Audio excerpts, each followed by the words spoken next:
Okay, Mr. Chairman, meeting is yours. Okay, very good. Thanks, sir. Welcome to the Lyon Township Planning Commission meeting for Monday, August 10th, 2020. Please join us in the Pledge of Allegiance. I pledge allegiance To the flag. to the flag of the United States of America and to the republic for which it stands, one nation, under God, God, indivisible, with liberty and justice for all. All right, very good. Thank you. Lisa, if you take roll, please. Carcone? Here. Chuck? Here. Conflitti? Here. Hoffman?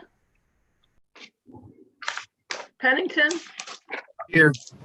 Radke? Here. And Town? Here. I just lost my video. I can hear, Okay. but I can't see Okay. anything. All right. Yep, we can still hear you. Do I need to come back in, sign out and come back in? Rob? That's up to him. It's better with video, but Oh, no, I want the video. So should I shut down and come back? yes. I'll do that. I'll be right back, gang. Okay. Proceed. Can we have a motion to excuse Mr. Hoffman? Oh, I'm back. So moved. Support. Yeah, a motion by Mr. Town. I don't know who supported. You can Mr. use Chuck, Gift. I got my video back. Okay. Okay. Lisa, could you take roll on that? Carcone? Yes. Chuck? Yes. Conflitti? Yes. Pennington? Yes. Pennington? Yes. Radke? Yes. Town? Yes. Okay, very good. Approval of tonight's agenda. I'll motion to approve as submitted if there are no changes. Support. Approval by Mr. Chuck, support by who's that, Radke? Yes, sir. Okay. Lisa, do you take roll on that? Carcone? Yes. Chuck? Yes. Conflitti? Yes. Pennington? Yes. Radke? Yes. Town? Yes. Very good. Okay.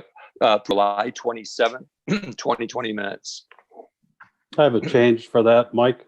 This is Yes, Carl. sir.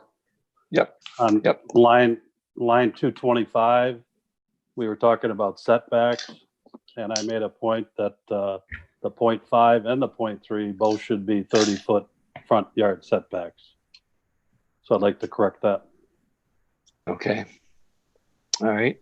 Very It's in good. conflict with what the letter says too, so I wanted to make sure I said something.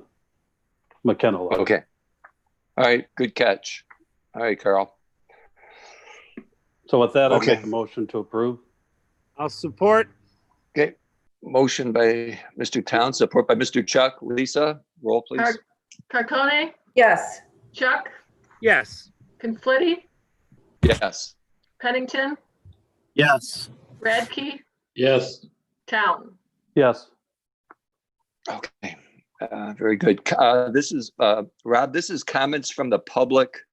Something that's not on the agenda, which is separate from the public hearing. Is there anyone? Yes, we have two members of the public. If this is the call to the public, so if anybody would like to address the commission, they can press *9 and raise their hand.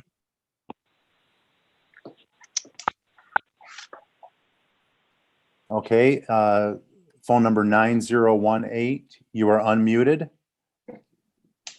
You may. Yes, Yes. it's a little bit disconcerting. The video is delayed, but my name is Bruce Whitney, and I reside next to the project for the Comfort Care Center. And is this the appropriate time to indicate some comments, or Well, getting into the queue? Yeah, we are going to have a public hearing. So after the applicant speaks, this is more anything that's not on the agenda tonight. Okay, very good. Then can you- I'll put my hand back down and wait to the appropriate time. And it is going to be one of the first on the agenda. So, okay, thanks, Bruce. Rob, anyone else? Nobody else has their hand raised at this point? Okay, all right. Okay, Brian, if you start us off, AP 2020 B Comfort Care Senior Housing. We're going to do special land use and site plan together. Good, thank you, Mr. Chairman. I'm gonna share my screen. The site plan is up on the screen now for those following along with the meeting.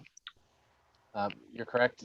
This evening we've got a special land use for which we'll hold the public hearing once we've gone through our reports, and as well as the site plan in relation to that public hearing. So what we're considering this evening is a senior housing assisted living facility on the south side of 10 Mile Road. This is just east of the intersection of 10 and Milford. The proposal is to create a 57 unit assisted living and memory care facility on a piece of property that's just under 9 acres. This is in the R10 district. So the senior housing options are special land uses across the board for this district regarding any type of senior housing. So whether it's dependent care, whether it's independent living, all of the senior living facilities are considered special land uses in R10. The building itself is just under an acre in size, 42,000 square feet. And you can see from the floor plans and the site plans that are provided that there are 2 courtyards in the middle of the facility. There will be units varying from studios, 1 bedrooms, 2 bedrooms, and then several memory care units as well.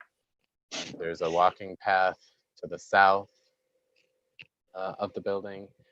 Just for your reference, the north is the left side of the drawing here. So east side of the building is the long side, west side is a long side, and then north, south. In terms of ownership information, the ownership that was submitted, we do request a bit more information. The warranty deed that was provided is for the property, which includes the existing home just to the west. We processed this lot split last year in 2019, so we know that all of the standards had been met, but we understand that both of these properties are owned by parcel, or by the parcel owner, and so we do want to ensure that we get that updated deed for the subject property. A minimum size for a senior living facility is 5 acres, minimum lot size. So this project meets that requirement. Mike, this is Carl. Yeah, I hate to interrupt, Carl. but I can't Sure. hear Brian. It's really hard to hear Brian. I'm struggling. Okay. Rob, is there anything you can do to help? Yeah, I agree with Carl. It's really hard to hear Brian. I was just going to send him a text. Brian, if you hold your earbuds out so that the microphone is closer to your mouth, maybe that will help. Is this any better for everybody? Yeah, Yes. Yes. way better. Okay, I apologize about that.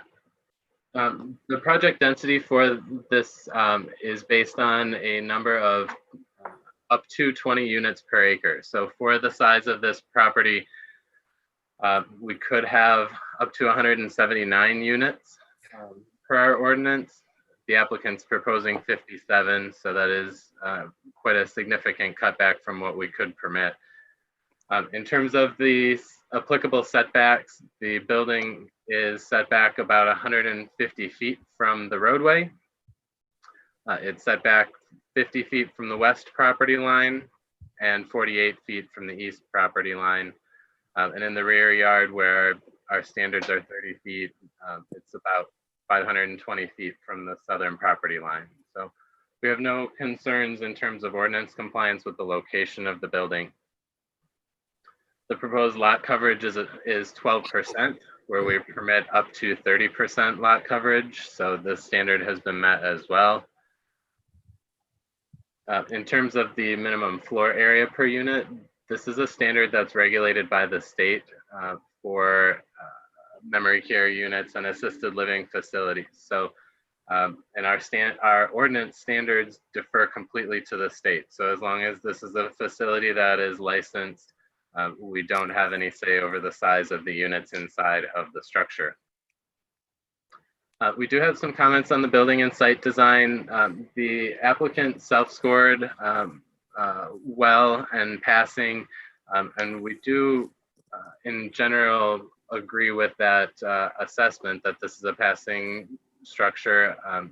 You'll see in the drawings and the renderings for the facility that they're using high quality brick materials, composite trim, cement fiber, lap siding. There's some precast concrete used for columns, things like that. As always, we encourage the applicant to provide renderings or photos of the materials. Obviously, in our virtual meetings, it's difficult to get our hands on those, but we do wish that the applicant can describe some of those materials. One of our main comments on the plan is the facade of the building.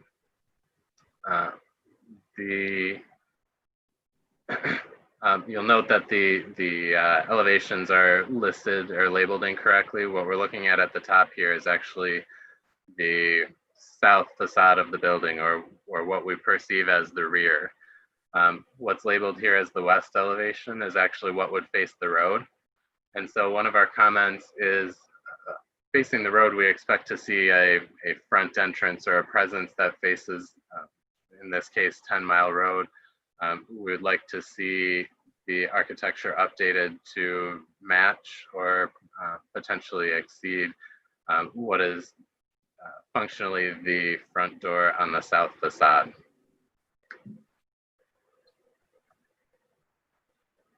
We have specific standards that are applicable to senior living facilities that this structure does meet. Those are things like our facades can't be more than 375 feet in overall length. The structure is 340.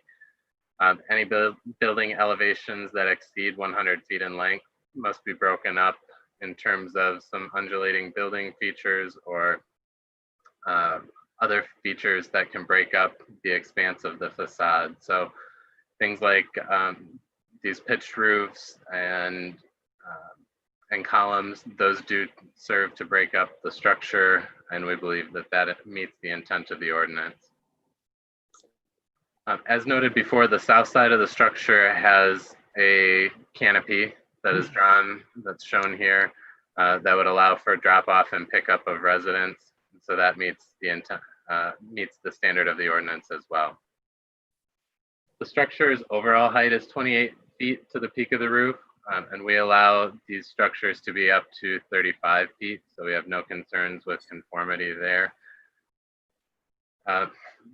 The plan itself, I'm gonna hop back to the site plan, shows 51 parking spaces. The required amount for this facility is 35 spaces. And that's based on the maximum number of employees per shift, which is 20 in this instance. There's a loading zone shown on the east side of the structure, and this loading area lines up appropriately with a door in the building here that goes to preparation areas, storage areas, so it is a logical location for that loading zone. In terms of vehicular circulation, we do want to see proof that the road commission has no issues or concerns with the location of the ingress egress. We also note that an auto turn analysis should be provided to ensure that the emergency vehicles that the township utilizes can access all sides of the building. We also note that there is a sidewalk that is proposed along the 10-mile frontage, so that's a positive. As we do with most of our applicants, we encourage a sidewalk connection to the building out to the road. And in this case, for senior living facilities, that's a requirement. So the plan needs to be updated with that sidewalk connection. Also, in terms of pedestrian amenities and open spaces, you'll see on the south side of the building, there is a large circular walkway. There's an existing pond that's on the property, and we believe it's man-made, but this is the recreational and amenity space for these residents or potential residents. Based on the total site area of 8.95 acres, the applicant has to provide 36,000 square feet of open space. We note that there is just under 300,000 square feet of open space shown on the plans. It is not specifically delineated in any formal fashion, although inside this walkway, we would consider open space. A letter requests a photometric plan for the site plan to meet the requirements of the ordinance. We'd also request some additional information on the lighting levels that are anticipated on the site throughout the evening time. If there's auto dimmers, if there's times where certain lights will get shut off, things like that. In terms of the landscaping and screening, we believe that the plan does illustrate adequate road frontage screening, as well as screening along the sides of the property. This utilizes some existing trees on adjacent properties.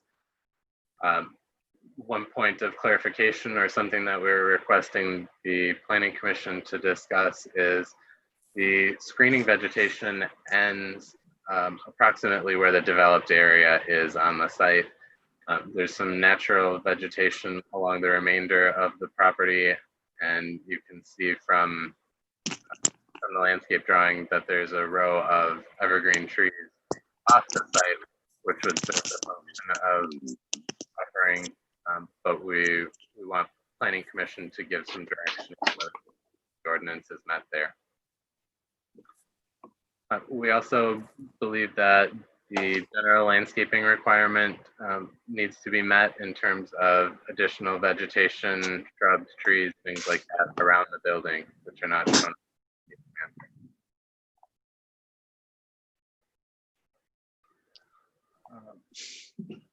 Our last comment on the site plan, got two actually, I apologize. The location of the proposed ground sign is right next to the entrance drive, right close to the sidewalk.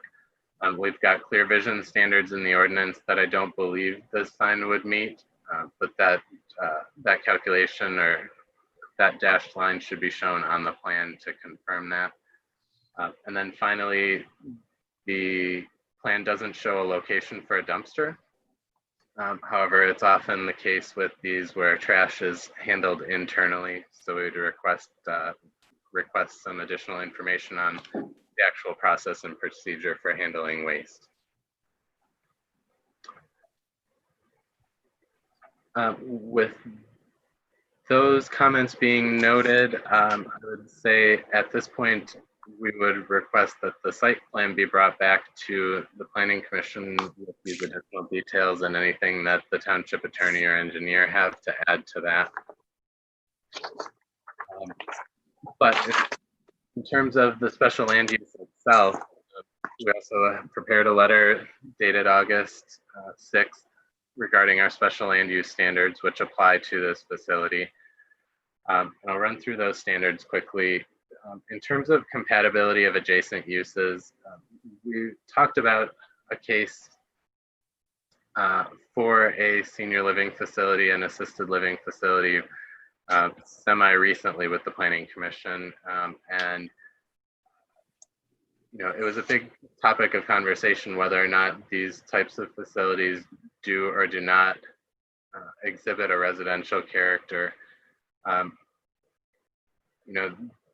We think this applicant has done the required screening that would help block this from adjacent properties. We do think that the facades themselves are relatively close. They're not out of character for the materials that we would expect to see along the corridor.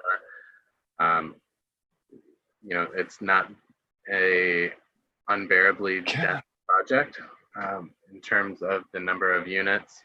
So we actually think that the employee count being low and the resident count being low, we don't anticipate a lot of traffic impacts as a result of this either. In terms of master plan and zoning ordinance compliance, this is an area of the township that is, does exhibit commercial tendencies along the north side of 10 Mile Road. We've got the firehouse, we've got the, I believe it's Kingdom Hall to the west.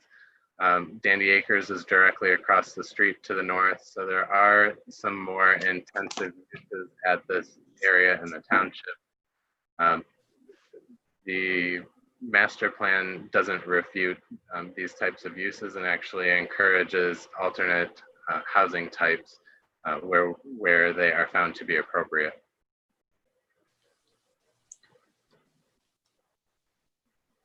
In terms of detrimental impacts, the things that we would be most concerned about with a facility like this are the things like lighting, potential traffic at a shift change, although I mentioned before that that's fairly minimal. The residents themselves are not coming in and out of the facility on a regular basis, so I don't anticipate significant vehicular traffic. We did ask for clarification on a delivery schedule, when meals would be delivered, when packages would be delivered. Obviously, there will be some mail routes and things like that that are typical, but we do want that additional information. We don't find that the proposal encourages an isolation of existing residential uses. Just to the west of this are a row of single-family homes on Outback Drive, but then even further west is Stoneley development. So to the west is all single-family uses, to the east is all single-family uses. And then, as I mentioned, to the north, we have a mix of commercial, and then moving east is more single-family uses. So we don't find that there is isolation of existing uses. In terms of basis of need, it's been well documented all throughout the state, really, but especially the SEMCOG regions, the Southeast Michigan portion of the state has an increasing population of senior living or of senior population 65 and up. It's actually the only growing demographic percentage-wise, as noted by SEMCOG. So while there's not a specific need cited by the developers in the application, we do understand that the population is getting older in general. We've talked about this in other applications too, where it's a positive if we can keep some of our elder family members closer to home if possible.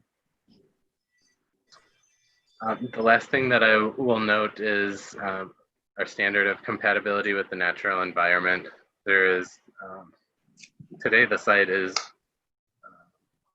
basically a grass field. It's an undeveloped field. So while it is in a natural state, there's not significant tree stands that are coming down.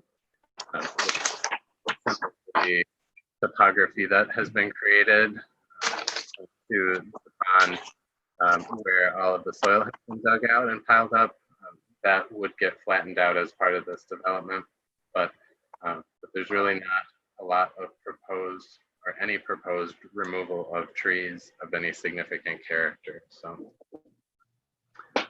based on those, we recommend that you hold your public hearing tonight discuss any of the issues that we've talked about. And if you think it's appropriate, your action tonight would be a recommendation to the township board. And actually, assuming you have enough information, it would be a recommendation to the township board regardless of whether it's approval or denial. So we would recommend that that be contingent on the site plan as you find it appropriate. With that, I have nothing else further. Happy to take any questions. Okay, thanks, Brian. Any questions for Brian? Yeah, Mr. Conflitti, Mr. Chairman, this is Jim. Yes. Chuck. Brian, Go ahead, Jim. that northeast corner of Milford and 10, what is that zoned again? Is that mixed, or what is the actual zoning on that? The northeast corner is zoned, it's actually a consent judgment. So we know that it will be commercial uses of some form or fashion. There are some maximum building sizes that the owner of that property or whoever would develop it in the future has a little bit of play and guidance on, but it will be commercial uses unless the consent judgment is ever changed in the future. And that was my question. So you answered it, and that's what I thought. I forgot it was a consent. Thank you very much. You're welcome. Okay, good. Thanks, Jim. Any other questions for Brian? Okay, Leslie. Okay, thank you. I'd like to refer to our August 5th review letter to go over some of the comments on sheet C100, the site plan. Our comment number 2, canopy height and clearance must be provided for the fire truck passage and fire department approval is required. Under sheet C110, which is the utility plan, the minimum size for water mains servicing multiple family sites is 12 inches. Therefore, the plan needs to be revised. Item number 2, the building has a large hydrant coverage gap, so additional hydrants are also required. Item 3, the sanitary sewer lead will require a grinder pump or possibly even a mini pump station based on flows with a grease interceptor, and those locations should be added to the site plan. The detention basin allowable discharge rate used for sizing the basin is incorrect. The allowable rate in the engineering standards is 0.1 CFS per acre, and this shall be corrected. Similarly, the sizing calculation must be revised for the to meet the OCWRC calculations, which is also referenced in the engineering standards. Also, there was an error based on the volume of the calculations. And so we are actually recommending that the site plan be revised and resubmitted. There are several deficiencies that do not meet the engineering standards, and it could, we need to verify that there's enough room on the site for the improvements. So I'm happy to answer any questions that you have. Okay, thank you. Any questions for Leslie? Leslie, the grinder pump, is there a certain size required, or how's that work? We have standard sizes that we use for a regular single family home, but when it's a commercial application, we have to evaluate based on anticipated flows to ensure that the grinder pumps can handle the amount of waste. So that would be reviewed in the detailed engineering phase if the project moves forward. At this point, though, the site plan should at least show and indicate that there would be a grinder pump, which is really how they would obtain their service to the sewer system. Okay. All right. Thank you. All right. Okay. Thanks, Leslie. Lisa, do you have anything for us? I don't have anything to add above and beyond what Brian Kesey added. Okay. All right. Applicant. Do we have an applicant here? Yes, I'm here. Name and address, please. Hello, my name is Douglas Bohm. Address is my home address or business address? Business. Business is 4180 Pitaboassi Road, Saginaw, Michigan, 48604. Okay. All right. Thank you. Do you have a presentation for us? Yes, I can share my screen now.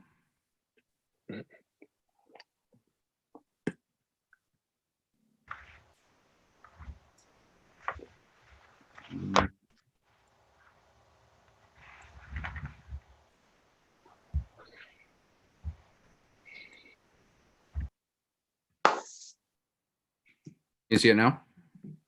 Yes. Okay, perfect.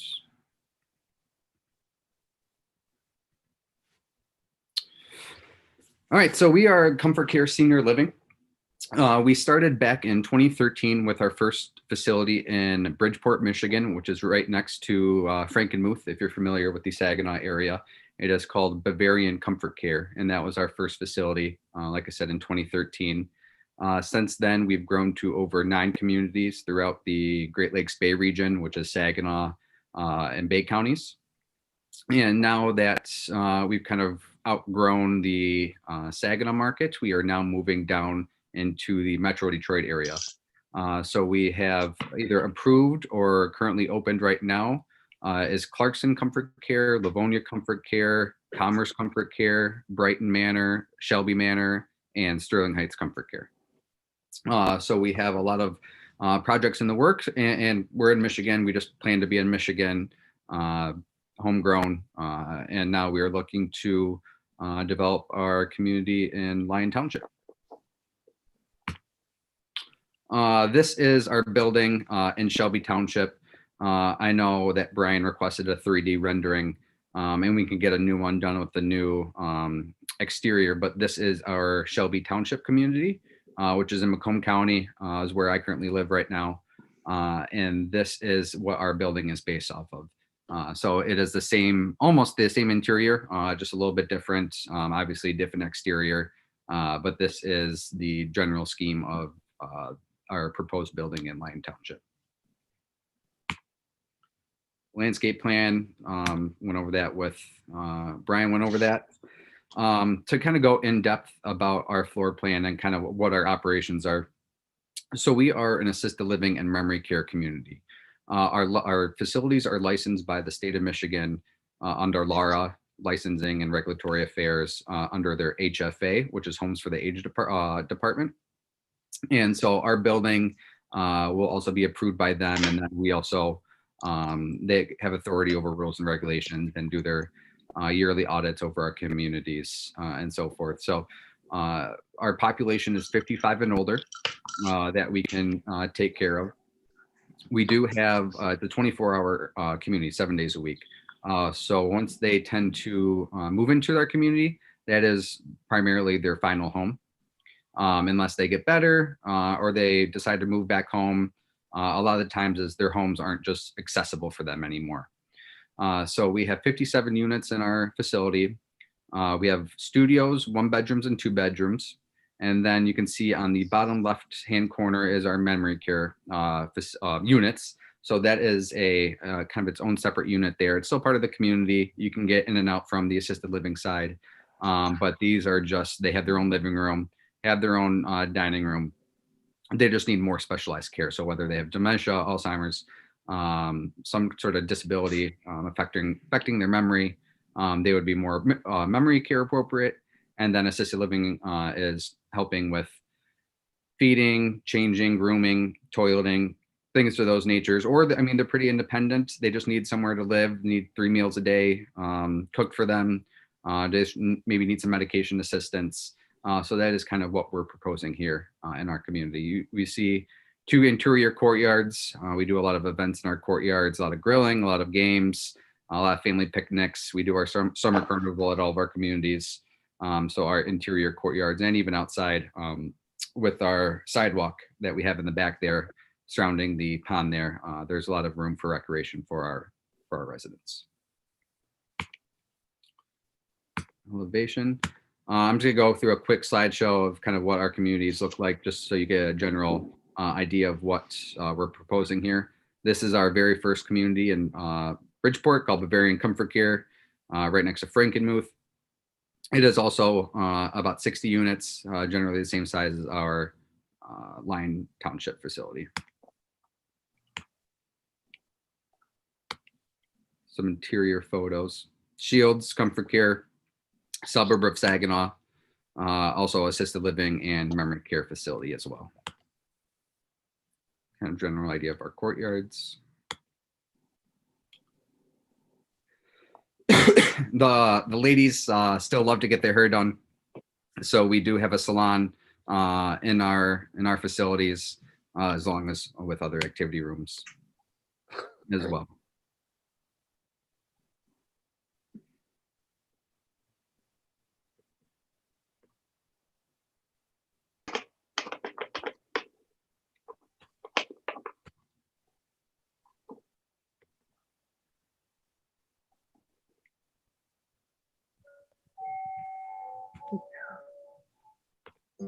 I love it. And here's one of our I commercials kinda that feel we've like a queen. aired. I consume this in my home. I like the helpers. They're very caring. The meals are delicious. They have a nice movie theater here.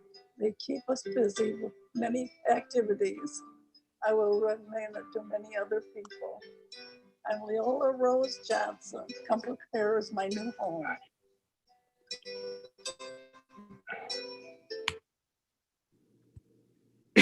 And to kind of go off some of the things that Brian, oh, okay, there we go. To go off some of the things that Brian was mentioning about food delivery, we do have full-time chefs in our facility.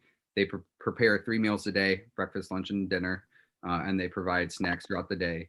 We do have a full-time activities department that are there 7 days a week and provide activities and outings for our residents. Unfortunately, during the times that we're in right now, it's a little bit harder to get outside of the community just with the coronavirus happening, but we're coming up with fun, creative ideas inside of our community to keep our residents active and also socially distanced. We obviously have nurses and caregivers, certified nurse assistants, dietary support, all on our payroll to provide support for the residents. And that, welcome any questions, but that is it for my presentation. All right. Thanks, Douglas. Thank Any questions for Douglas? Mr. Chairman, I got a, Yes. guess it's a comment or a question. Okay. Cited earlier by Mr. Kesey, Douglas, about you've got some pretty good looking buildings there, but it's facing, if I understood it correctly, the entrance is going to face south of 10 Mile Road.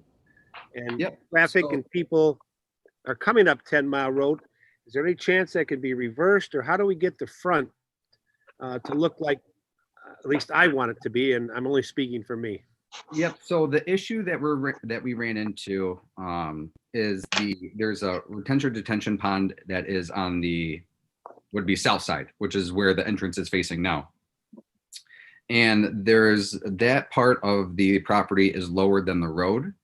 And so now that with waste and everything, it would not be able to properly drain to 10 Mile without a pump.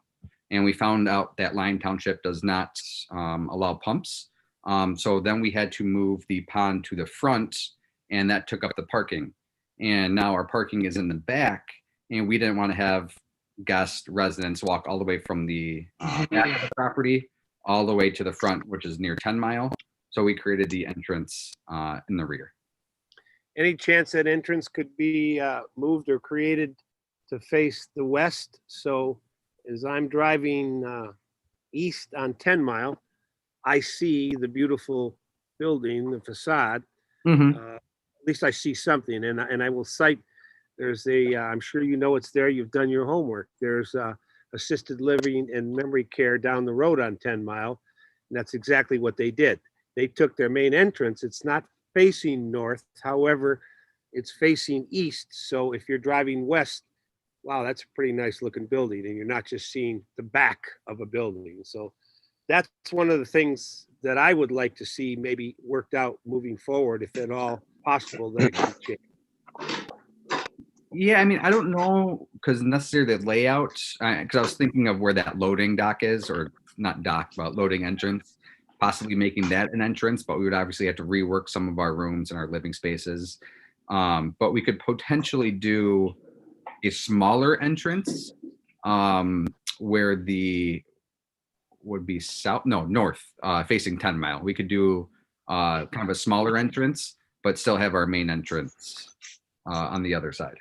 Just be for parking and having the guests and residents walk. That's kind of a far distance, so I'd like to keep that as minimal as possible. Well, see, I mean, again, that's my feedback. I'm sure you'll go back to the table, Yep. That's kind of where we end up. I just want to make sure that it looks as nice as I know your building is. If I'm driving down 10 Mile, I'd like to see something rather than just the back of, assisted living building. So Appreciate it. Thank you. Okay, thanks, Jim. Any other questions? No. Okay, Douglas, I had a question on the shingles. I'm assuming they're going to be dimensional shingles. Jen is our engineer on the project, and she's also on this call, and I will refer to her on that question. Let me show. Hi there. Hi. I'm not familiar with the shingles on the building itself. That would probably be an architect question. Is that correct, Doug? Yeah. Okay. I just didn't know what happened to new. No, I don't know about the shingles. Okay, you don't. Okay. All right. Well, we like to see an architectural or dimensional shingle. And then the other question I had, I look at the drawings and it looks roughly like a 10-12 pitch. And then when I saw photos from inside the courtyard, it looked more like a 412 or 512 pitch. Jen? Once again, I'm not familiar with the pitch of the roof. Sorry about All that. right. Okay, that's all right. If you could check on that. And then Yes. one more question. The canopy, it's showing on the print, it's just over 15 feet. Has that been an issue? That seems pretty narrow. It's about the length of a car. Yeah. Are they all that size, or did you go wider? No, that's primarily, that's the same size of our Shelby Township facility. And we haven't ran into issues. Oh, sorry. No issues? No. Is it a 2-lane or 1 lane through there? 2-lane. 2-lane? Okay. All right. Okay. All right. Any other questions? Okay, Douglas, hang out. We're going to open up public hearing, and then we're going to bring you back for some more questions. All right. Okay. Thank you. All right, Rob, we're going to open up. The public hearing now. If there's anyone that has any comments or questions, please address the commission. State your name and address. All right. If Mr. Whitney, we will unmute you first. Is this Bruce that was here earlier? Yes. Okay.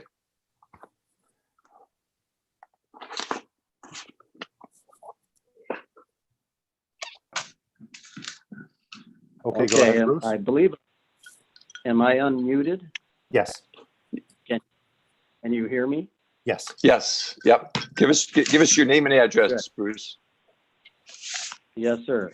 My name is Bruce Whitney, Whitney, and my address is 56655 10 Mile Road, which is immediately west of the proposed.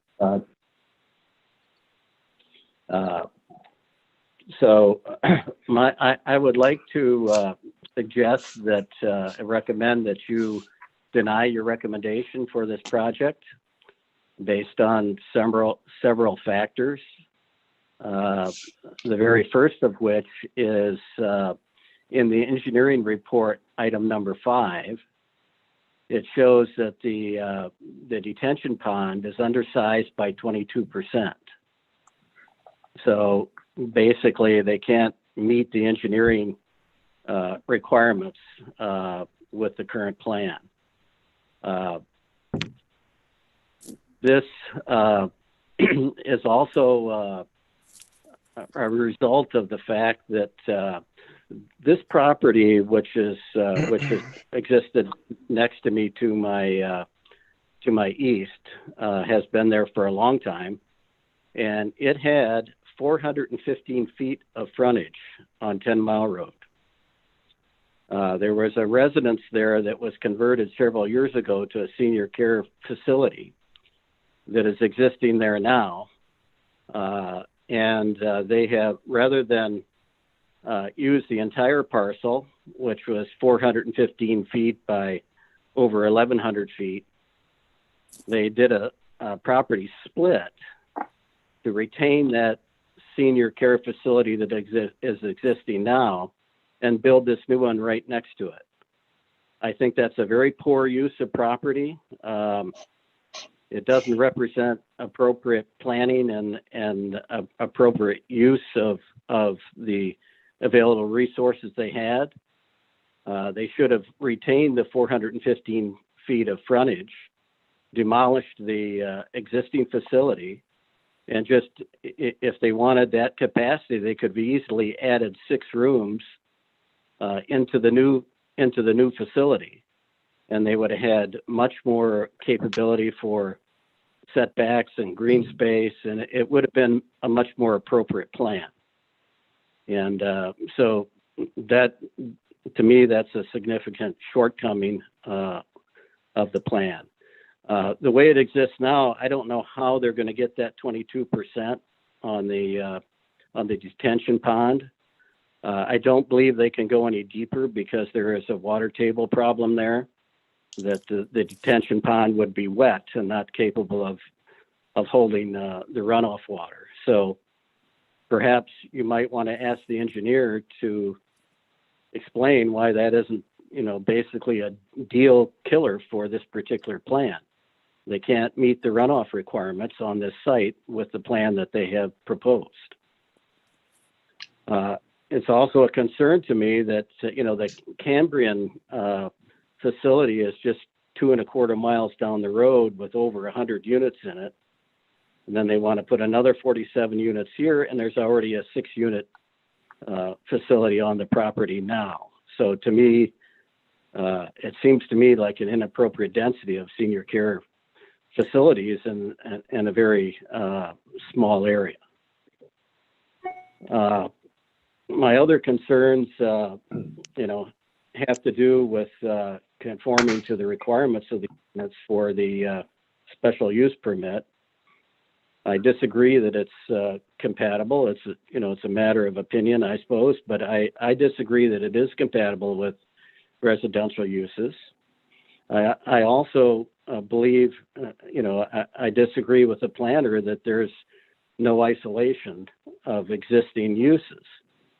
There are 6 homes along Outback Drive, behind this property. 6 single-family residential homes that are landlocked, other than the access from Outback Drive. And Outback Drive is only a 35-foot easement. It can't be expanded to meet the requirements for dedication to the county. So therefore, it is landlocked on this private easement. And then with the commercial development up on the corner, it basically landlocks its residential directly behind the commercial development.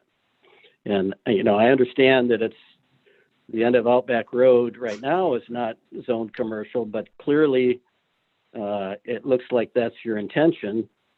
And if you were to approve this project, it's another move in that direction.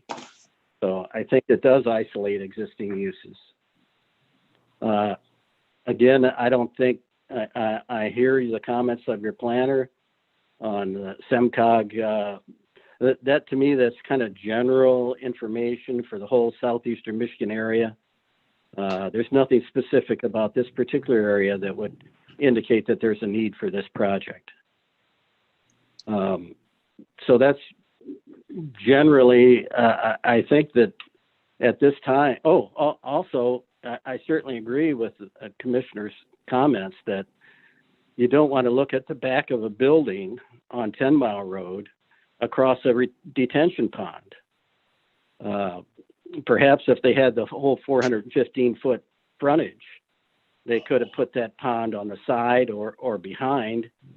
They may have to do some grading changes there, but it could have been done more appropriately and provide a much more pleasing appearance. So basically, I think the plan is poorly done, inadequate, can't meet the engineering standards, and I don't see how you can do anything but recommend it, at least at this time, without a better plan, to deny the recommendation. That's my comment, and I know all of you there have the very best intentions for the township. I appreciate what you're doing and your good efforts. I've known many people over the years that have participated in the various commissions, and every one of them have had good intentions. But I can tell you, sometimes that's not enough. Sometimes there are failures and mistakes that are made, and we're not going to go into the history, but I appreciate the opportunity to make comments, and thank you very much. Great. Great. Thank you, Bruce. Rob, do we have anyone else? If anybody else would like to address the commission, you can press *9 on your phone. I don't see anybody at this time. Okay. All right, we will close the public hearing. Thank you. Leslie, can you address that as far as the storage shortage of 22%? Is that common, something that's easily overcome? Well, I do think it would be difficult on the site, and that's one of the reasons why we're recommending that the plan be revised. And then the applicant would have an opportunity, if you tabled it tonight, they would have an opportunity to revise it and come back, and then we would review it. But the site, there isn't a lot of room in that area. So that is definitely why we cited it as a concern. Okay, all right. Brian, did you have any comments regarding the public hearing?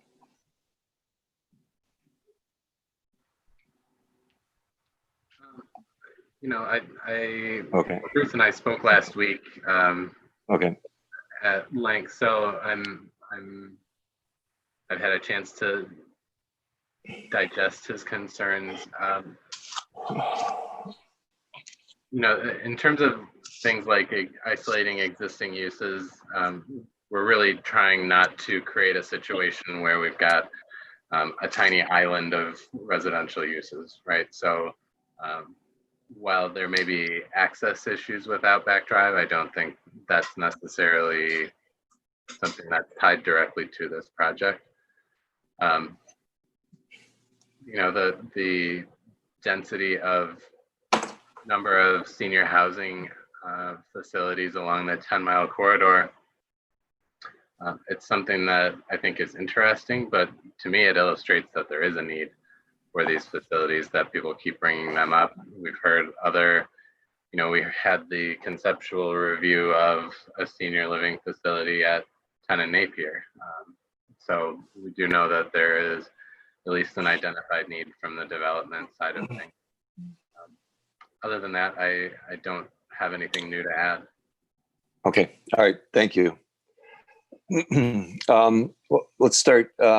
Patricia, did you want to start? We'll bring back Douglas. I can start. Questions? Well, I actually don't care for the project. So I appreciate what Jim has said, and I listened to Mr. Whitney. And my problem is again, this is, to me, I feel like they're jamming it in to a very small, skinny piece. I don't like the retention area in the front. I don't like that the entrance is in the back. It just doesn't seem right to me. I just think about a couple buildings that I don't care for in the township, and we never made them change it, and now they're unattractive. And I would be upset if this came by me. I'm just being honest. These are still, they have large lots. They're residential homes. And even though I know across the street is Dandy Acres, I understand Todd's property is on the corner, but it just seems like they're trying to just pinhole every little piece of property. And I think it should stay residential. That's just my opinion. I don't think there's enough landscaping either. I know, Brian, you said there was. I don't think there is. Those are the things that they just don't excite me about this project. And I just really, Not that I don't want to see any senior care facilities in our township. Not saying we don't have the need. This is to me another piece that I don't think is appropriate for this facility. And so, you know, there's so many questions to answer also, like, you know, no dumpster, clear sight distance, what kind of sign are they going to have? Where's the sign at? I mean, there are a lot, I had a lot of comments. I mean, I wrote a lot of stuff down. So I guess they'd have to bring it back for me to even think about it. But Okay. my comments. All right. Great. Thank you very much. Mr. Chuck? Yeah, I mean, not to be redundant, I would agree. I guess one of the questions I would have for Douglas is, could there be a smaller footprint? Now, you know, I fully understand X's and O's and dollars and investments, but maybe a smaller footprint that would achieve some of the things that Ms. Carconi just spoke about, as well as, yeah, I have a lot of the same concerns. And again, I want it to look nice. Anything that goes up along there, I want it to look nice and not just the back end of a building. So with some revisions, and obviously the engineering piece from CES has to be straightened out. I think it ultimately has to come back to us if there's any chance of the project moving forward. So those are my comments. Okay. Thanks, Jim. Ron? Yeah, I think Patty said it very well. I feel exactly the same way. I think there is a need for it in our community. I know several older people that are retiring and would like to stay close to their families and stay in the township. But I don't like that location. I think if it went across the street on that corner, that would be beautiful. I think the building looks nice, but with all the comments from CES, I just think I think it needs to come back to us. Okay. All right. Very good. Kurt Racky. First, I just want to say I was impressed with the quality of the building. I mean, it was beautiful, and I would like to see it in the township somewhere, but I agree with my colleagues. This would have to be tabled. There's a lot of issues, and to jam something in, that's never a good thing. Okay, thank you. Mr. Town? Yeah, sure.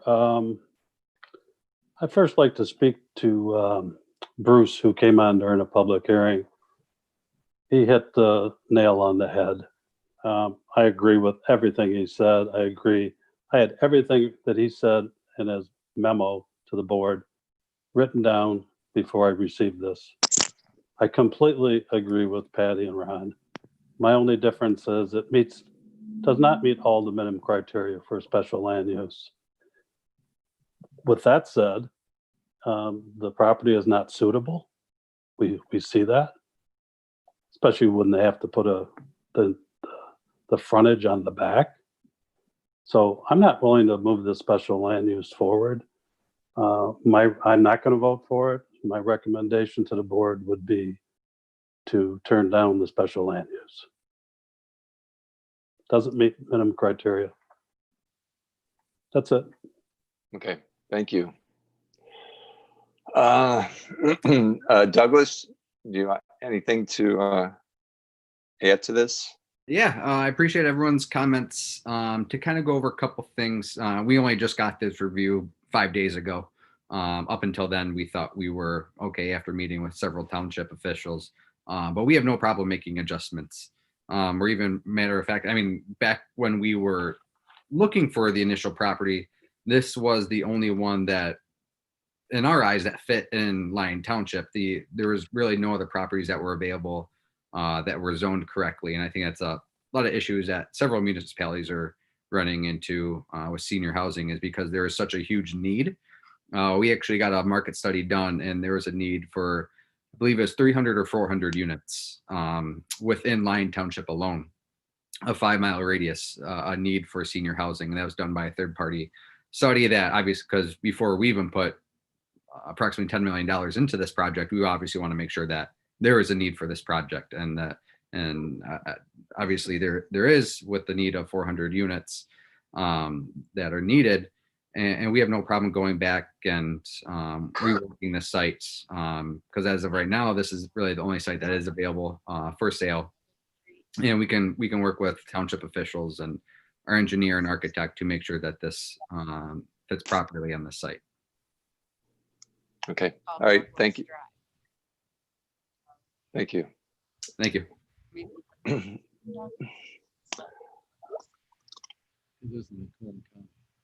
Well, it sounds like we'll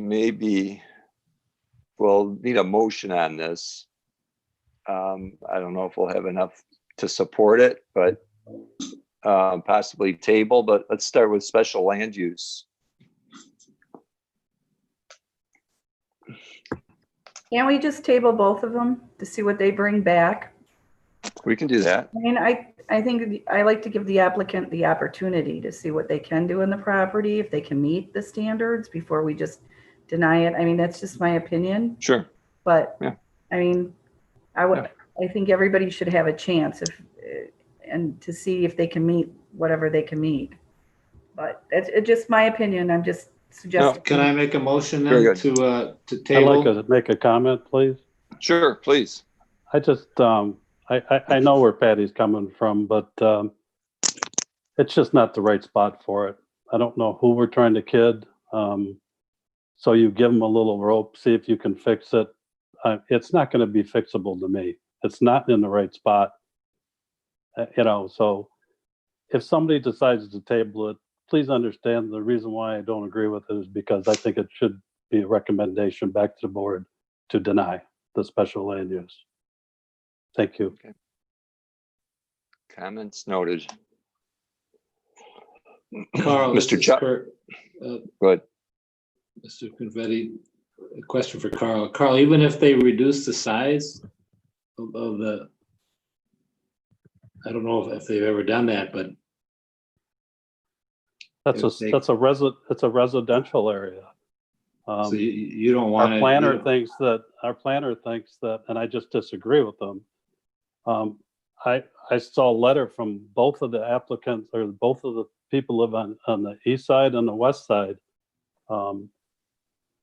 Dave and Alta Moore also agree. They've been there a long time, as well as Bruce and Linda. It's just not fair. They've had to deal with a six unit for quite a while now that they're not sure, even without opening up a can of worms, how it was even licensed. But it's not a spot for it. I was over there working elections at the precinct there, precinct 2, and it's just not a spot for it. That can't imagine what the road commission would approve that entrance going in there. It's just not the right spot. The lights at night that burn all night, even if they're on those LEDs that simmer down, it's not workable. It's just not the spot for it. I have nothing against this company. I just know that the property's not there for what they want to use it for, and that's why it's under the special land use. Thank you. Yeah, thanks, Carl. Mr. Chuck? Well, I thought Mr. Radke was going to make a motion. I was, but I don't think I'm going to pull back.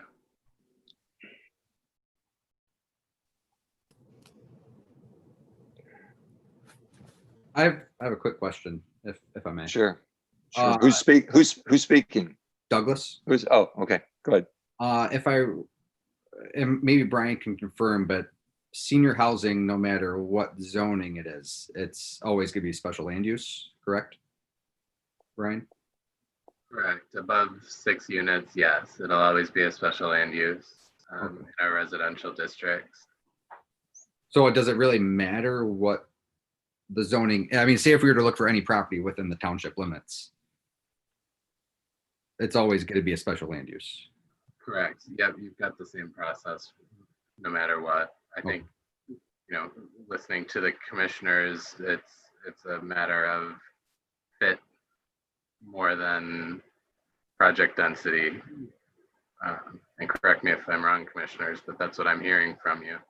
That's correct. It's correct for me also. Early location. It's the location. So I guess, is there any location that you guys would see in your eyes that would be more appropriate for this use? Because I know there was one on 10 Mile and I believe Napier that I also thought that was a good use, but we actually had to go away from that area because a couple of previous months of us looking in this area, we found out there was one actually that was denied as well in that area. So I just want to, before we kind of redo the search, see what you guys think would be a more appropriate area. Well, that's something you'd have to, I mean, that can't be decided now. That'd be something you'd have to work on. Maybe it seems like we should table this. The applicant, I think, is pretty clear where most of us are going with this. And if they decide to reconfigure, I mean, there might be a possibility they might get the majority vote on that. But I mean, if someone wants to make a motion, but personally, I think maybe table this for right now. All right, Mr. Chairman, to move things forward, I will make a motion. These have to be separate or? Yeah, separate. Together? Okay, I'll make a Let's do motion. them separate. Yep. AP-20-20B be tabled based on the information presented by McKenna, letter of 8/6/2020, and CES, the letter of, I believe, 8/5/2020. Okay. We have a motion. I'll support. We have support. Lisa, if you take roll. Town, No. Radke, Yes. Pennington, No. Conflitti, Yes. Chuck, Yes. Carcone. Yes. Motion's tabled. All right, then I will make a motion AP-20-20A be tabled based on, again, the information presented in the McKenna letter of 8/6/2020, as well as the information provided by CES dated 8/5/2020. Support. Okay, a motion by Mr. Chuck. Who is that? Mr. Radke, support? Yes. Correct? Okay. Yes. Lisa, if you take roll. Carcone, Yes. Chuck, Yes. Conflitti, Yes. Pennington, No. Radke, Yes. Town. No. Okay. All right. Douglas, thank you. Thank you. Appreciate it, everyone.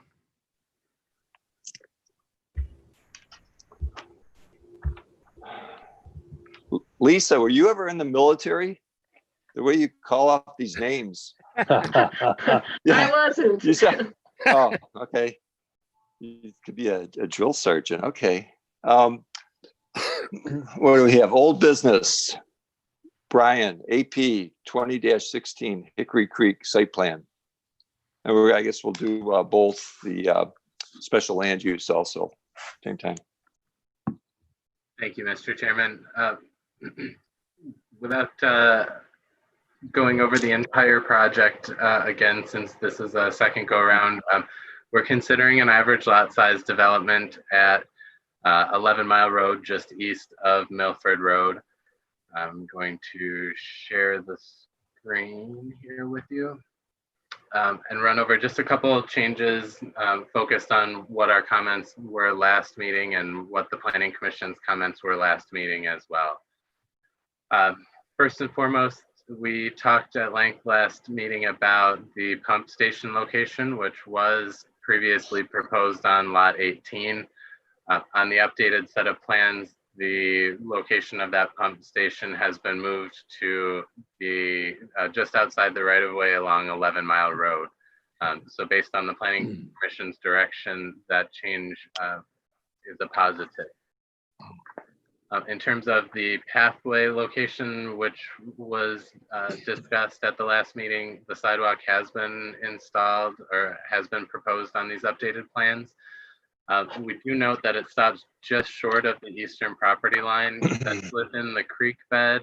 And so we'll leave it up to the Planning Commission for some direction on whether or not that should be completed or that short section should be treated as a contribution to the sidewalk fund. We note that with the changes, the landscaping has been updated slightly and still meets the requirements of the ordinance. The existing home that's on lot 18 is slated to remain per these plans. We've spoken with the property owner, Mr. Elko, and he's submitted and included in your packet are some renderings of updates to that home in hopes that it is going to be more in line with the homes that are anticipated in this development. And so if you've had a chance to look through that, the detached garage that's in place today would be connected through a mudroom, some other minor interior changes, but for the most part, the changes would be exterior related, adding stone, updating siding, things like that, adding some architectural details and different roof materials. So those are for your consideration this evening.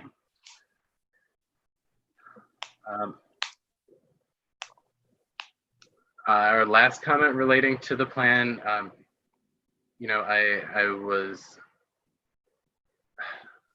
the zoning administrator spoke to me at length this afternoon, sharing his concerns about the location of the storm easement along these lots 2, 3, and 4.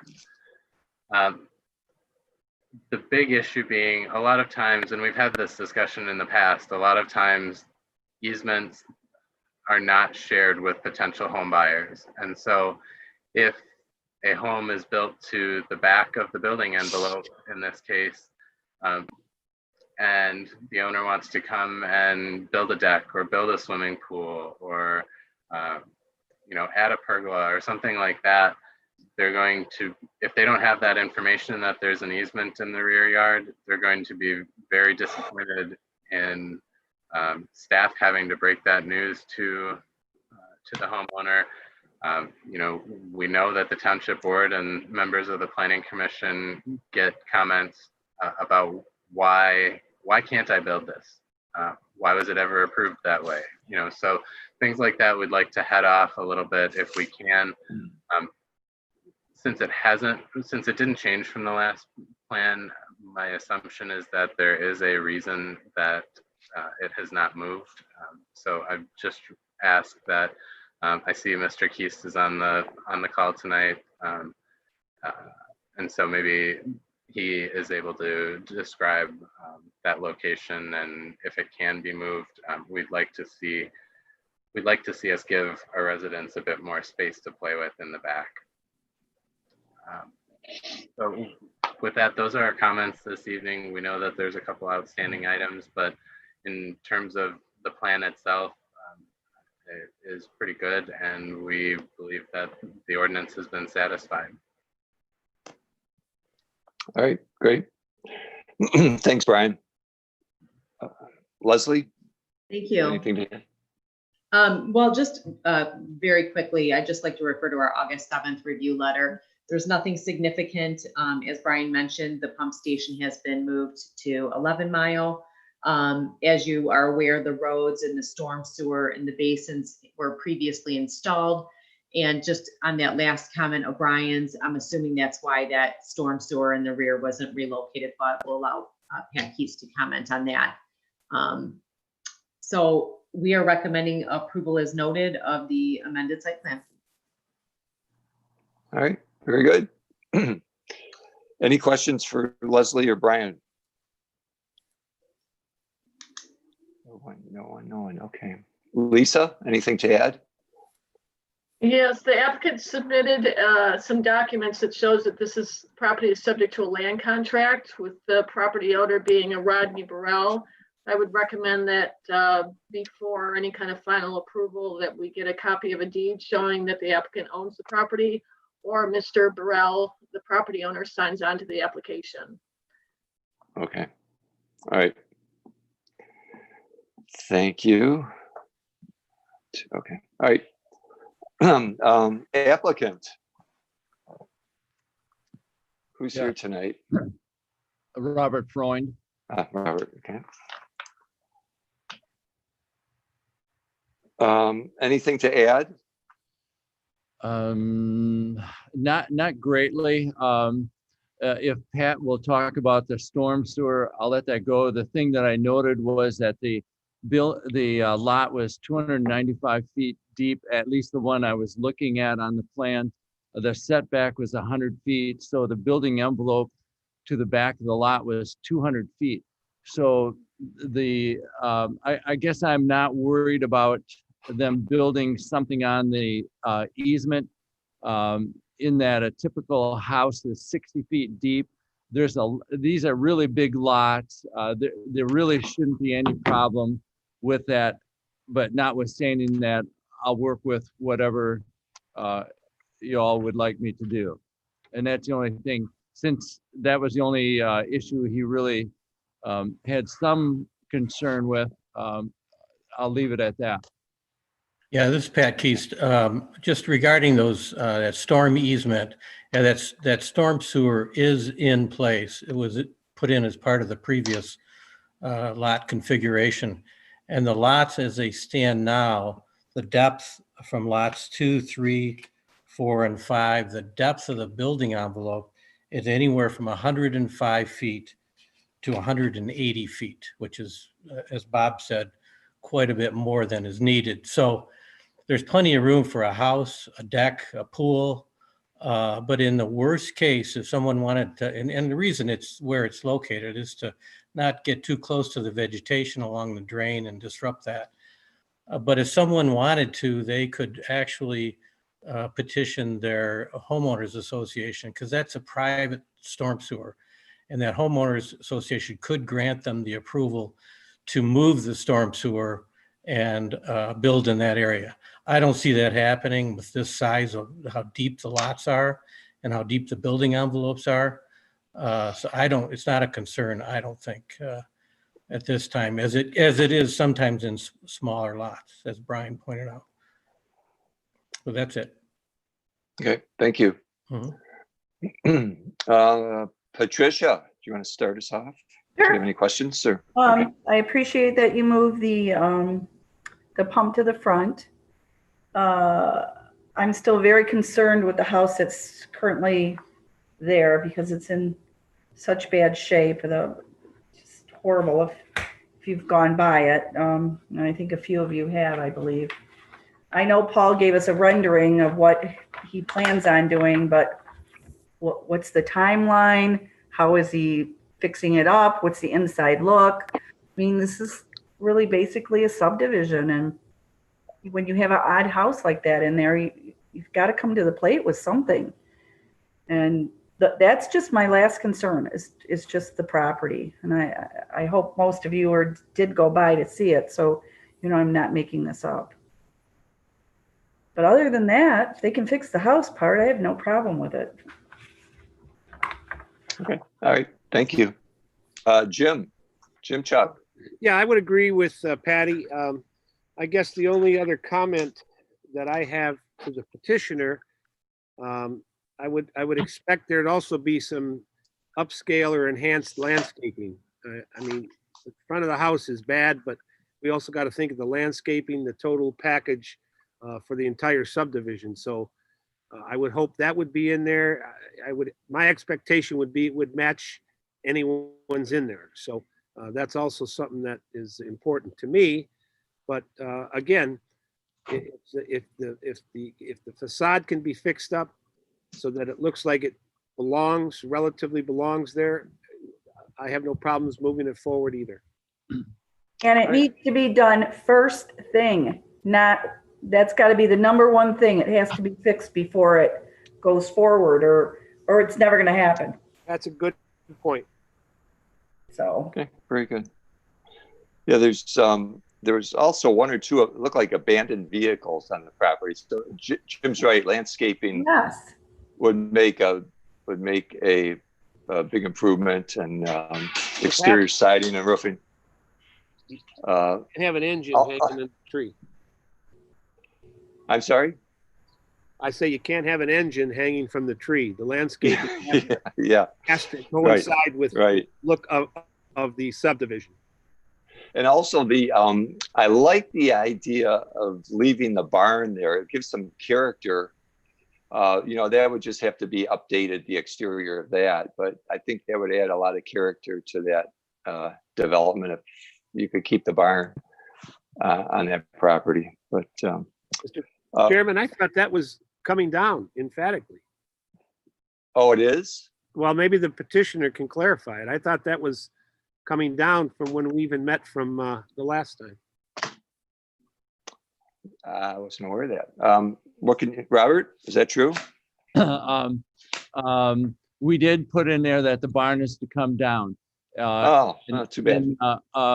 But not having said that, and in lengthy conversations with Paul Elko, he wanted to leave the barn there and see if someone just loved that barn and would fit a house to accommodate use of that barn, and then submit it to the township to see if they would release him from the commitment to tear the barn down and show the rendering and how it would all work out and that sort of thing. So he wanted to leave the barn there at least for a while just to see if some customer wanted it. So that's the word on that. But he will tear it down if nobody wants it and they don't see some attractive way of using that, he would tear it down. Going back to the house, let me make a couple of comments on that. I talked with Paul, as you might imagine, a lot since our last meeting. I told him he needed a landscaping plan and more information. And what he had is he had these, so he never intended it being a rental house. Those are his employees that are living there now, and he was just collecting rent until this got approved. And then he always intended on remodeling it. So these plans were actually drawn up over a year ago and have been sitting while we tried to get this thing approved and hit all these roadblocks. So it's kind of set there. So he didn't have a chance to do the landscaping plan. But I talked to him at length about that, and he's willing to do that. And he's just trying to offer you an option other than tearing the house down. If he does a nice job with the house, would it be acceptable to leave it there? And that was his position. That's it. Okay. Well, all right. Thank you. And I'm okay with that. That's my expectation. As far as the barn, I would be okay with trying to sell it, but there'd have to be a time frame stipulation, because I wouldn't want to see that thing 2, 3, 4 years down the road. Or I would only be concerned if it would ever come down. That's my point. If we didn't tear it down initially. Okay. All right. Ron, any comments? Yeah, I just agree with everybody else. I think if we can update that house to match the neighborhood, then I'm happy with it. I think they did what we asked them to do. Okay, very good. Mr. Radke. A couple questions. First of all, is the barn on the same lot as the house? No. It's on lot 17. Okay. Okay, so back to the house. It's in really rough shape. Do we know what kind of homes are going to be built there? I don't really know for sure. I don't really know for sure. I think we expect them to be a lot of ranches, but other than that, I don't know. Do you have an idea what the cost of what the target would be for the cost? Is 300, 400, 500? I think the price of the home will be around 500. Okay, there'd have to be a lot of money spent on that house that's sitting there to fit Agreed. in with $500,000 homes. I agree. And I mean, you just can't put siding on that house and throw some, it would stick out like a sore thumb, and it would, the people that are gonna be moving in, yeah, I don't like keeping the house there. If we had plans for the homes that were gonna be built, and we had specific plans, we could compare them and look, and it could be done ahead of time. There just would have to be some, I'm not real comfortable with the idea. There's gotta be some way that we can hold the owner accountable to get it done. I don't know, I don't like the idea. Okay. And I looked at it, I was up on the porch, I looked at the barn, I went through the barn too. The barn was restored. I mean, the barn, there's some potential there. Isn't there a subdivision going into South Lyon, the Pulte one, Peter's Barn? Isn't there a big barn? The road is Peter's Barn, I think, right? Yes. Is that, It's a nightmare. how so, Carl? Nobody wants to take ownership of it. It's, who's gonna take responsibility? Does the HOA own the barn? Is that what the Yes. deal is? That's right. Well, there you go. Then yeah. Kurt, And that to give you an particular sub is example, 275 homes. So you can imagine what it would be like with 21 lots or whatever. Kurt, just to give you some perspective, they've tried to give that Peters Barn property back to the township, but just to re-roof the barn, just the one barn, there's several outbuildings plus the house, it's over $300,000. And that association, when we approved that, which I'm going to just tell you, I was not in favor of keeping that, because why do you want to move into a brand new subdivision and now you're responsible to take care of this, which is really cute, this adorable homestead area, but it's expensive and they can't do anything with it. So we also allowed them to split that off to see if they could sell it off. But it's so expensive to restore those properties. Plus, even if an individual didn't buy it, there's no parking. So if you had little events or, the art, whatever, people wanted it or this or that, for craft shows, or it's really difficult. So you're trying to, I agree with Kurt 100% really, that you're trying to mesh an old property that is in very bad, it's in very need of repair and updating, and the landscape, it's just a mess. And now you're going to put these beautiful $500,000 homes. I think we'd be making a mistake. I want to accommodate Paul, but it just doesn't seem fathomable. I don't understand why he doesn't tear it down and build a nice new home there that goes with everything else. I wouldn't like that. But again, I'm not the property owner. I'm just giving my 2 cents. Those are difficult. In the barn, I know the barn is pretty, but what are you going to do? And it's on somebody else's lot. So how is he going to do that?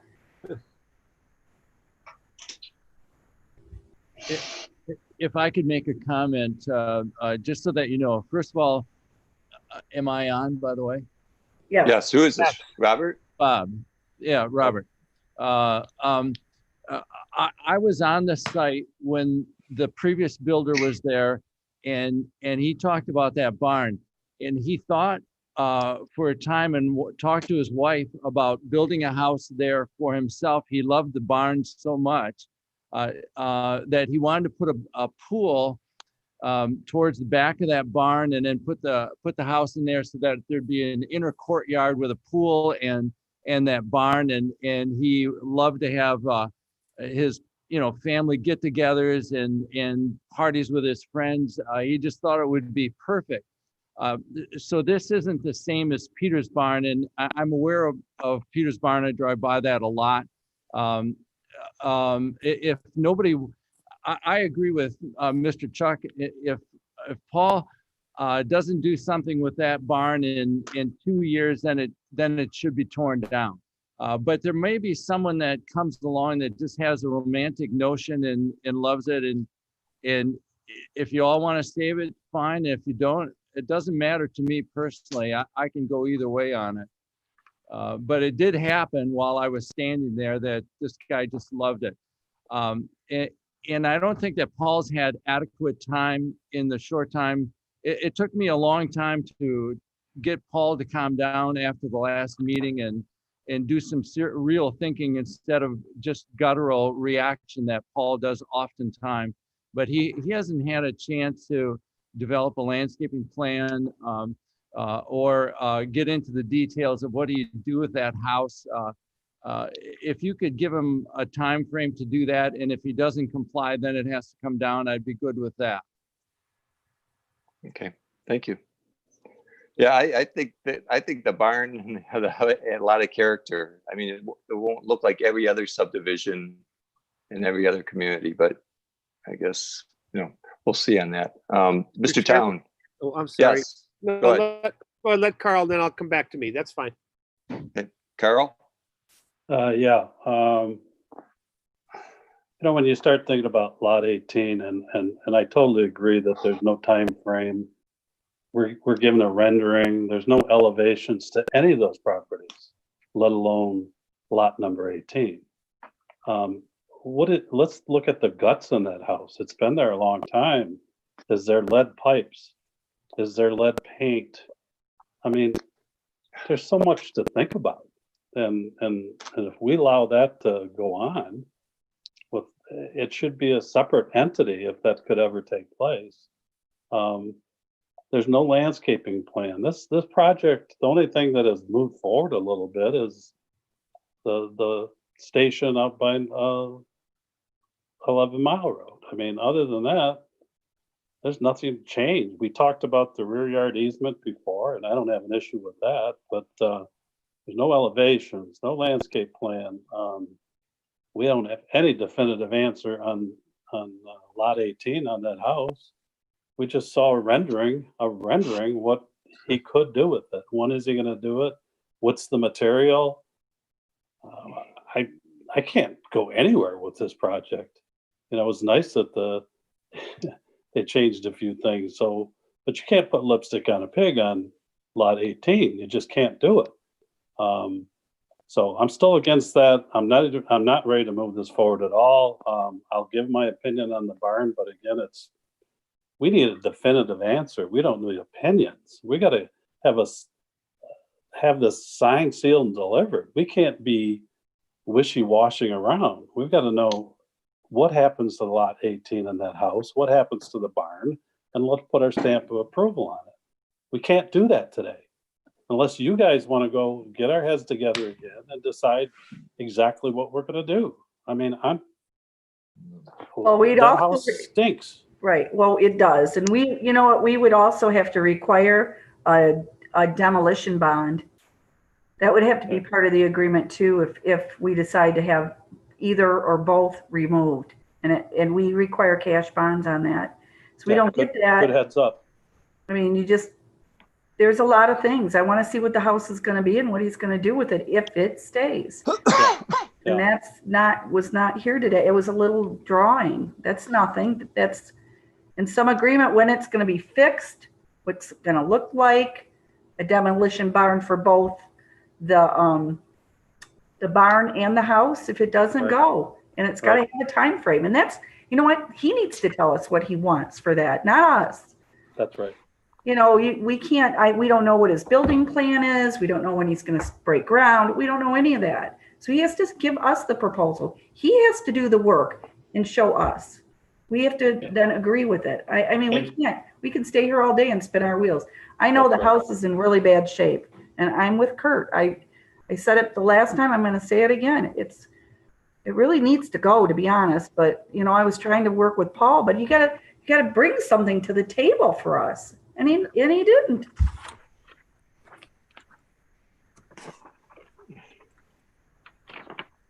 Carl, anything else? I think No. I said enough.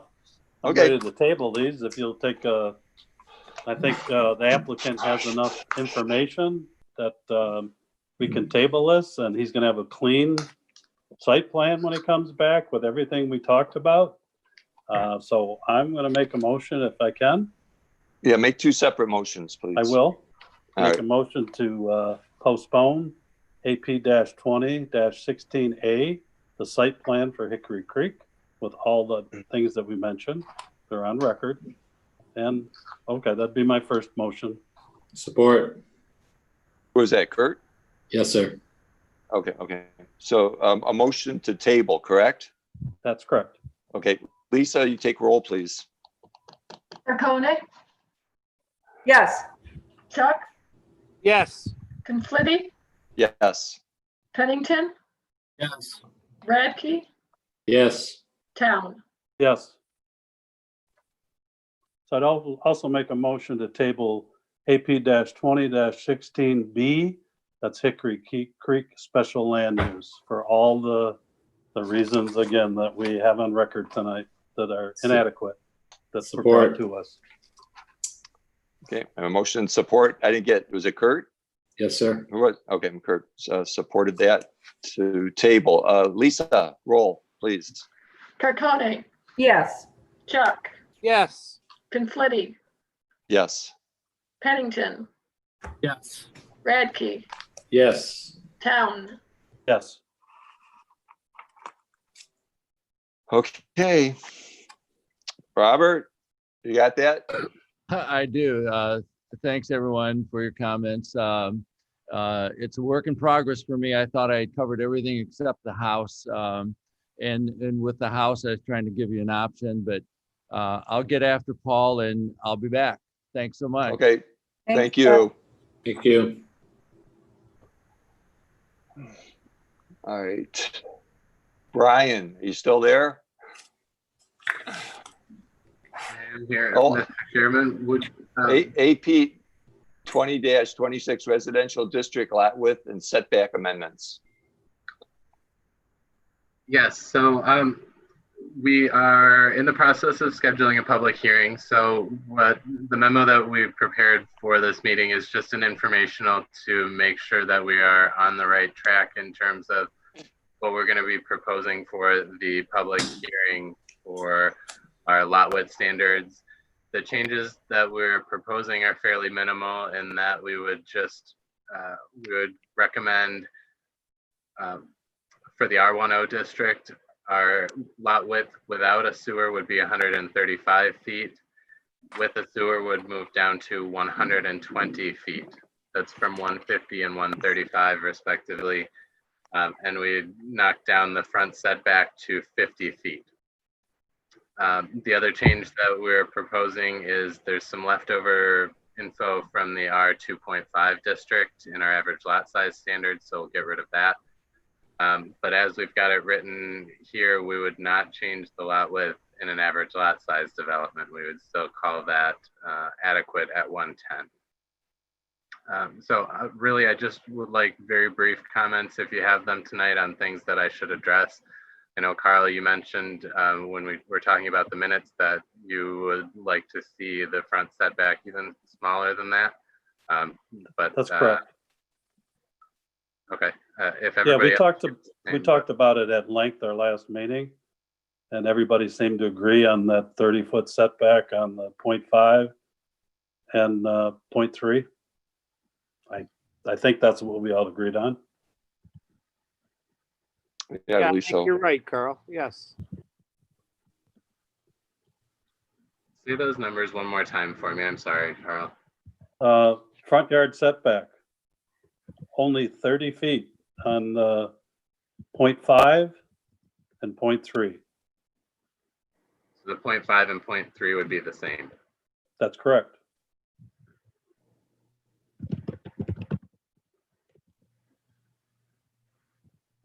Okay, everything else looks good though?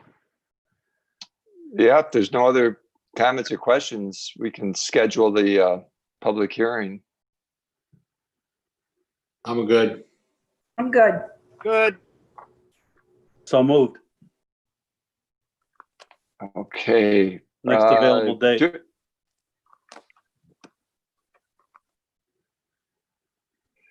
We don't need, Lisa, we don't need a motion for this, do we? No, you don't need a motion for this. Are you Okay, comfortable with that, Brian? Yes, I agree. Yeah. okay. All right.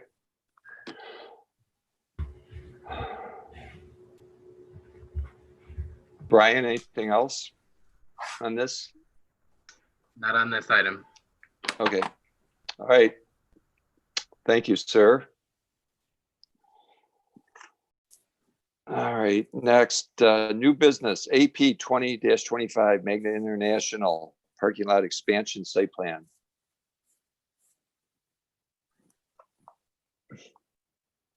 Thank you, Mr. Chairman.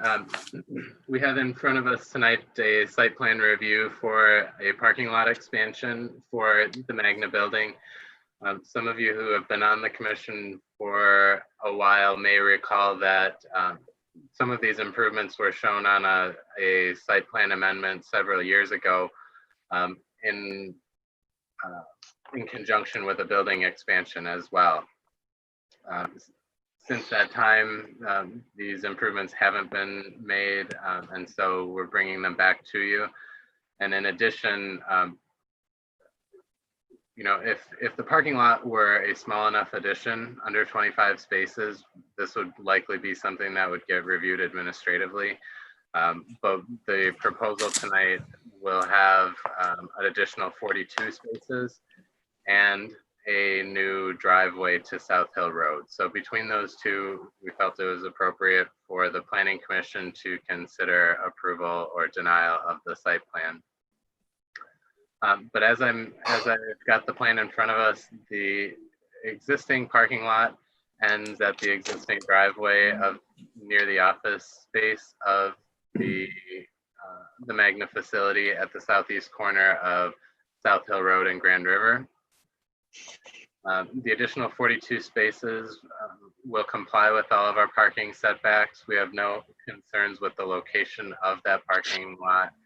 And it will add an additional 6 barrier-free spaces.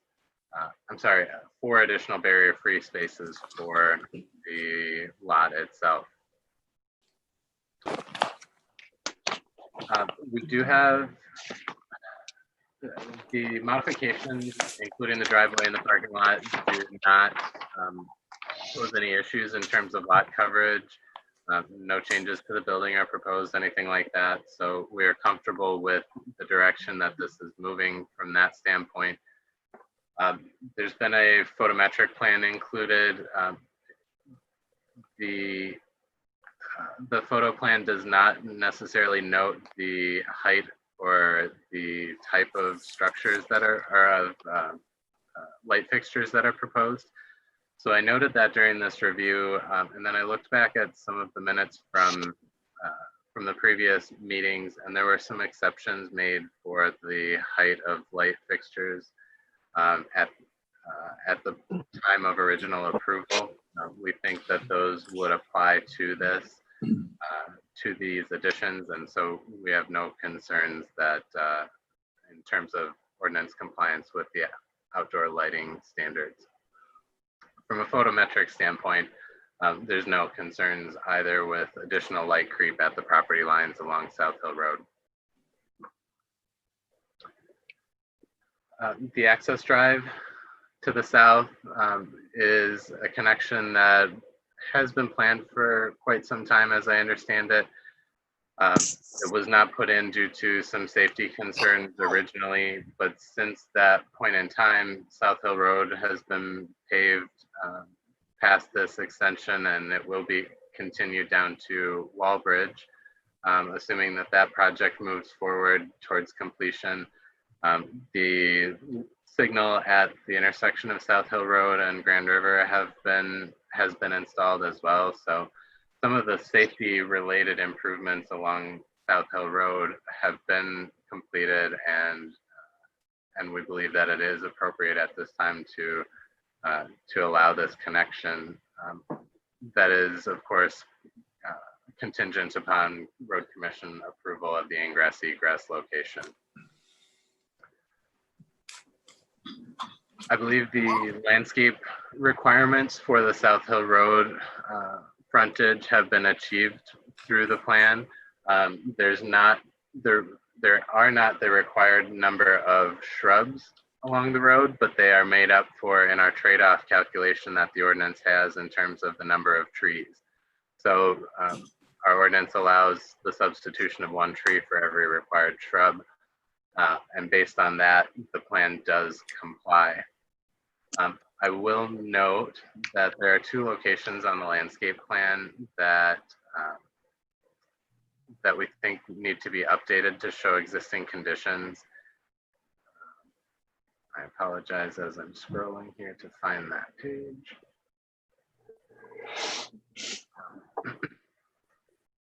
So we'll note next to the proposed parking lot, the plans show this semicircular arrangement of vegetation of evergreen trees and ornamental trees.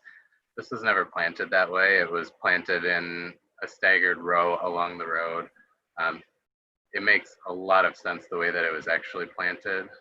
And so we have no concerns with compliance or anything like that. We just believe that the plans should be updated to show that. Our other note that we have made is that the plans show the existing evergreen shrubs or evergreen trees where the new driveway will be. It shows that they are in a line along the road, but in reality, they were already planted as proposed on the plan. So, which we think makes sense. It still does meet that numerical requirement for the road or for the vegetation. This page should just get updated, or the previous page should just get updated to note that.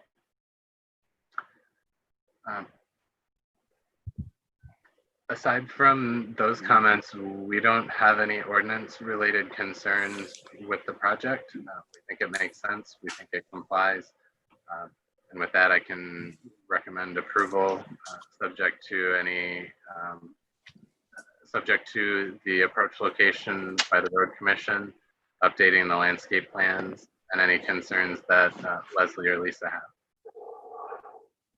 All right. Thanks, Brian. Any questions for Brian? Yeah, Mr. Chairman. Mr. Brian, on this this new additional landscaping, it will be irrigated, correct? It will, yes. Thank you. Okay. Leslie? Thank you. I'd like to reference our August 6th review letter. We're recommending approval of the site plan with conditions of that the applicant is required to obtain the road commission permits for work within the South Hill right of way. We'll also require a detailed engineering review, which will itemize all of the other permits. So other than that, we have no concerns. Okay, very good. Lisa? No legal concerns at this time. Okay, all right. We have someone here from Magna. Yes, Dex Batista. Okay. All right, thanks, sir. Do you have anything to add? Yeah, I do have something to say. So my name is Dex Batista, and I'm the Senior Manager of Government Affairs at Magna International. Joining me on the call this evening, Misty Rice is the Executive Director of Government Affairs. Ed Dunn is the Project Manager with Magna Real Estate, and Paul Thurston with Becknell Industrial is here. First, on behalf of Magna and Cosma Body Assembly Michigan, I'd like to thank the Planning Commission for its consideration of our submission. As you know, Cosma Body Assembly Michigan began operating in Lyon Township in 2016. Since opening, we have created more than 300 new jobs in the community. We are proud of our presence in Lyon Township. The submission under consideration today represents a necessary next step and the long-term plans at the site, and the culmination of more than 5 years of work to make the facility a safer, more efficient location. Since 2015, Lyon Township, the Michigan Department of Transportation, the Road Commission for Oakland County, and Magna have invested a significant amount of time and money improving the area around the intersection of Grand River and South Hill. Through the modernization of the intersection, the installation of a traffic light, the construction of acceleration and deceleration lanes along Grand River, and the pavement of part of South Hill, the area has become a model for transportation infrastructure improvement and public-private partnership. One aspect of our submission today, the construction of truck access onto South Hill, is the final piece in that puzzle. Once our trucks have access to the newly paved South Hill Road, they will no longer need to exit the facility directly onto Grand River. This will improve the safety of both our employees and the general public and make our operations significantly more efficient. And then the second aspect of our submission, the addition of 42 net new parking spaces, is also necessary to improve the safety of our facility. Our general manager recently received a call from Lyon Township informing him that the fire chief is concerned with parking and restrictions on emergency vehicles being able to access the facility. In a way, the need for additional parking at our facility is a good thing. It means that we're maintaining a significant level of employment and providing quality jobs in the community. But we recognize that this is an issue that needs to be resolved as soon as possible. Thank you for your time, and we appreciate any questions. Okay, great. Thank you. Let's start. Carl, any questions? Okay. Yeah. So I agree with everything that Brian said in his letter. I just have two questions I'd like to have the applicant answer, or maybe one of our consultants. The first one is it applicable to put a sign for no left turn on South Hill when you come out of that driveway? I'm just fearful that those trucks are going to go down South Hill over the 12 Mile Road. Do we need to clarify that in this submission? I don't know if you can clarify that because the roads are under the jurisdiction of the road commission and they're public roads. So I don't know if you can prohibit them from turning left unless that's actually a condition of the road commission permit. Well, I would raise that red flag to the road commission if they happen to read our minutes, or if you could bring that forward to them, Leslie. I'd appreciate it. Sure. And my second question would be, when we paved the road and we were talking to Walbridge, there was a sewer pipe that was not gone over. It was going to be an issue with the sidewalk going over it. And they were going to get back with Magna to take care of that issue. Has anybody taken care of that issue? Not that I'm aware of. Well, the Walbridge industrial site is to the south. I think the Magna parcel goes to the center line of the New Hudson Drain, approximately. Is that correct, Paul? Yeah, we haven't heard anything from Walbridge on this issue, and our property stops at the creek there. Okay, so they are moving forward with their development to the south of you. So I would anticipate that they would contact you for the contribution up to your property line or some sort of an arrangement. Okay. That's all I have. Thank you. Okay, great. Thanks, Carl. Kurt, anything? I'm good, and after I hear the other commissioners, I'd be happy to make a motion. But all right. I'll wait until I hear from everybody. All right, excellent. Ron. I'm good also. I had the same question about the left turn down South Hill, but that was answered. Thank you. Okay. All right. Mr. Chuck. First of all, I'd like to commend the applicant for his presentation. It made a lot of sense. And I think just a comment, I'm really happy that the landscaping issue on Grand River, we got off to a rough start, but you guys have done a phenomenal job. That's our expectation. So if there was, sort of a miscommunication. We got it figured out, and you guys need to be commended for straightening that out and making it look like we want it to look. So thank you on that. Just get that right back to the right people. It may not be you, but please let them know. Appreciate that. I will. Thank you. That's all I have, Thanks, Jim. Mr. Chairman. Okay, thank you. Patricia? Yeah, well, the first thing I was going to bring up is landscaping, but no, you guys. How about that? I'm kidding. No, I was the biggest pain in there, patootie, but it does. It looks really nice. It turned out really, really good, and we appreciate that. So, yeah, I think it's good. I mean, adding new parking spots means good things are coming, for you guys, and I think you've been a really good company for the township, and I'm happy to see the additional parking, and maybe you guys are going to expand even more down the road. Maybe yes, maybe no, and I can pick on you about landscaping, but I can't today because it does look really good. And I drove by it like twice today and last week, and I go, oh, it does look good. So I commend you guys. No, I'm very happy, and congratulations. I think you'll probably get a favorable vote today. So thank you. All good. Very good. Thank you. All right, Kurt, you're up. Make a motion to approve AP-20-25 McKenna parking lot expansion based on McKenna letter dated 8/5, the CES letter dated 8/6, and our attorney's comments. I'll support that motion. Okay.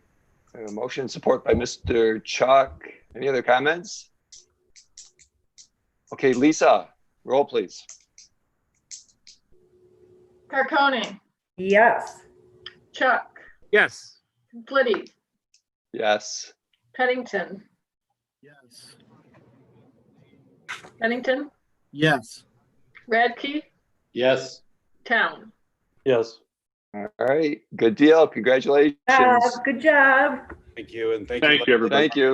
Thank you so much. Congratulations. Thanks, guys. Thanks, guys. All right. Very good. Brian, AP 20-27 Capital Improvement Program. Can I make a comment if I could, Mike? Please. I wish you would. This was added, and there's a lot of reading to this. I don't know if there's any hard copies, but I'd like to not go over it tonight. I'd like to have a chance to really go through it for another couple of weeks. I don't know. That's just my opinion. It was just a lot. Okay. All right, Brian, you see any reason we can't postpone this if we all agree?